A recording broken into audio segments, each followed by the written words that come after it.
ඔබ දන්නවද ජපානයේ එක්තරා දෙයක් තියෙනවා හැම විටම ස්තුතිවන්ත වෙන එක. සමහරක් වෙලාවට අපි දකිනවා පාරක කහයිරේදී ඒ මනුස්සයා වාහනේ නවත්තන් හිටියත් අපි වීඩියෝ දාලා තිනවා. ඒ කියන්නේ හිස නම ආචාර කළා තමයි ඒ පදිකයන් පවා මේ පාර මාරු වෙන්නේ. ඉතින් ළමයි මේ ජපානයේ තියෙනවා අරිගතෝ කියලා. අරිගතෝ සමස් කියන්නේ ජපාන් භාෂාවෙන් ස්තුති කියන එකට. ඉතින් මේ අරිගතෝ කියන වචනේ තියෙන බලය තමයි අද මම මේ කියන්නේ.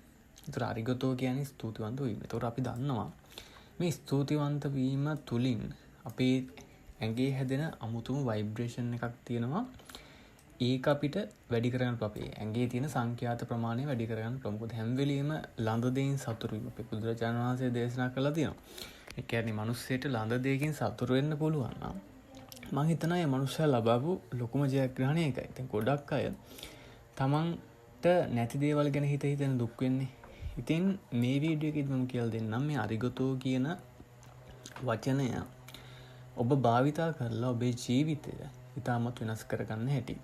දැන් සාමාන්‍යයෙන් මේක අපිට අපේ ධනය වැඩි කර ගැනීමට අනිවාර්යෙන් යොදා ගන්න පුළුවන්. උදාහරණයක් විදිහට ඔබට මුදලක් අතට එද්දිත් ඔබ අරිගතෝ කියලා හිතින් හරි කමන්නේ අරිගතෝ කියලා මේක ගන්න.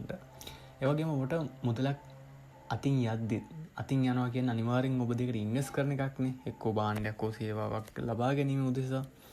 ඉතින් මෙහෙමත් ඔබට මේ අරිගතෝ කියන්න පුළුවන්. ඉතින් අසන මිනිස්සෙට සල්ලි එකක් දුන්නත් ඔබට ඒ මුදල ගියාම අරිගතෝ කියන ප්‍රතොට මුදල් ලැබෙන විට සහ මුදල් යන විට මේ අරිගතෝ කියන වචනය ඔබට කියන්න පුළුවන් නම් මම හිතනවා ඔබගේ ජීවිතය ඒකාන්තයෙන් අනිත් පැත්තට හැරෙනවා.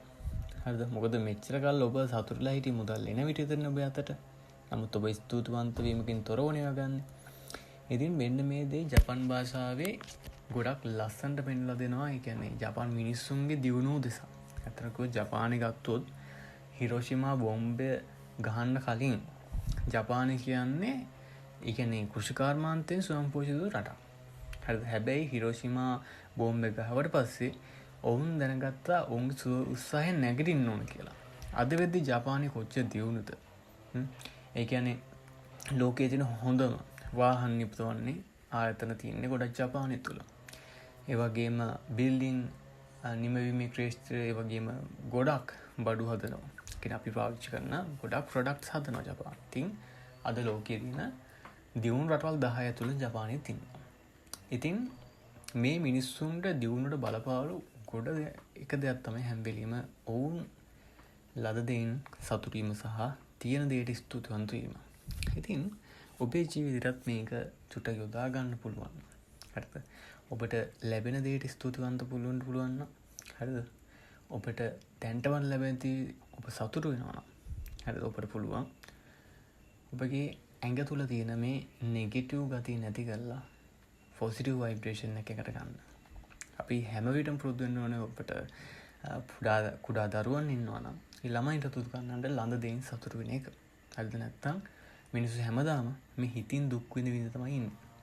ඒතොර හැම වෙලෙම තමන්ට හිතෙන සිතුවිලි ගැන ඒ වගේම හොඳ සිහියකින් ඉන්න ඕනේ. හරිද? සිහිය පවත්වා ගන්න ඕනේ. ඉතින් සිහිය පවත්වා ගැනීමේ අභ්‍යාස මම ඉස්සරහට කියලා දෙන්නම් මේ channel එක තුලින්. එහෙනම් ඔබ සැමට තෙරුවන් සරණයි කියලා ප්‍රාර්ථනා කරනවා. ලස්සනට අපි ජීවිතේ ගෙනියමු, ගත කරමු.